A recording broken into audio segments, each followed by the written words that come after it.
কি সিগারেট খাও? হ্যাঁ খাই। কেন খাও? কেন খাই তা তো বলতে পারবো না, বাট আমার যদি একটা নির্ঘুম রাত আপনার হাতে উঠে দিতে পারতাম তাহলে আপনি হয়তো বুঝতে পারতেন কেন আমি সিগারেট খাই। এখন থেকে আর খাবা না। কেন খাবো না? আমি বলছি তাই। আপনি বলছেন মানে? কে আপনি? আর আমার সম্পর্কে আপনি কি বা জানেন? জানি না, আমি বলছি তাই শুনতে হবে। সরি আপু, মাফ করবেন, আমার পক্ষে আপনার এই কথাটি রাখা কোনোভাবেই পসিবল না। আচ্ছা, আরেকটা কথা, তুমি কি রাত জাগো? রাত জাগা পাপীরা অবশ্যই রাত জাগবে, এটা নতুন কি? এটা বলার কি আছে? আজকে রাত থেকে ভালো ছেলেদের মতো ঘুমাই পড়বা। আজও তো আমি আপনাকে চিনিও না, আর আপনার কথা আমি শুনবো বললেই হবে নাকি? জি, বললেই হবে। আর মুখের উপরে তো কথা বলো কেন? মেরে সোজা বানিয়ে দিব। আপনি ভাবতেছেন আপনার এসব নরম নরম কথাই আমি গলে গিয়ে নিজেকে পরিবর্তন করে ফেলবো, বাট এটা কোনোভাবে সম্ভব না আপু। আমি অগোছালো ছিলাম আর অগোছালোই থাকবো। আপনার এসব কথায় কোনো কিছু আমার যায় আসবে না। এত অগোছালো কেন তুমি?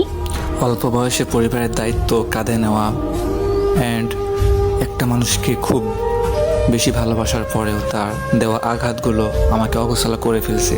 আমি অগোছালো ছিলাম না। নিজেকে গুছিয়ে রাখতে পারো না? যার জীবনের কোনো ত্রিসীমানা নাই তার জীবনটা গুছিয়ে আর কি হবে? তুমি এত রোগা কেন? খাওয়া দাওয়া ঠিক মতো করো না? পরিবারের টেনশন, প্রিয় মানুষের আঘাত, এগুলা নিয়ে ভাবতে ভাবতে রাতটা এমনিই পেরিয়ে যায়। সকালের খাবারটা ঘুমিয়ে ঘুমিয়ে পার হয়ে যায়, আর দুপুরের খাবারটা কাজের ফাঁকে কখন যে খাই বা না খাই কোনো ঠিক ঠিকানা থাকে না। আর রাতের খাবার তো বন্ধুদের আড্ডায় ভুলেই যায় খাবারের কথা।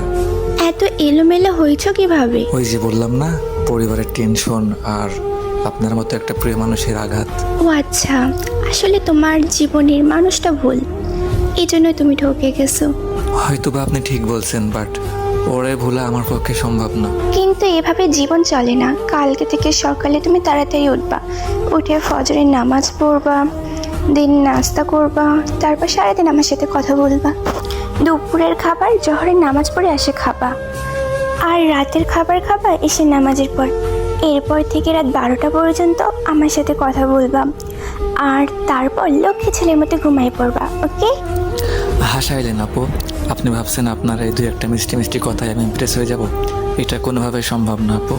মানুষের জীবনে ভালোবাসা একবারে আসে, আমার জীবনেও আসছিল, বাট হয়তো বা মানুষটা ভুলছিল বা আমি ভুলছিলাম তার জীবনে, সেই জন্য তো সে চলে গেছে। বাট তারপরে আমার লাইফে আমি আর কোনো দ্বিতীয় নারী অ্যালাউ করবো না বা করতেও চাই না। আর আপনিও আপু নিজেকে আমার জীবনের সাথে জড়িয়ে নিজের জীবনটা নষ্ট করবেন না। আমার বর্তমানে মন বলতে কিছুই নাই। তুমি তো দেখি বেশি কথা বলো। আমি যা বলছি আজ থেকে যেমনি বলবো তেমনি চলবা, না হলে মেরে বালি চাপা দিয়ে দিব।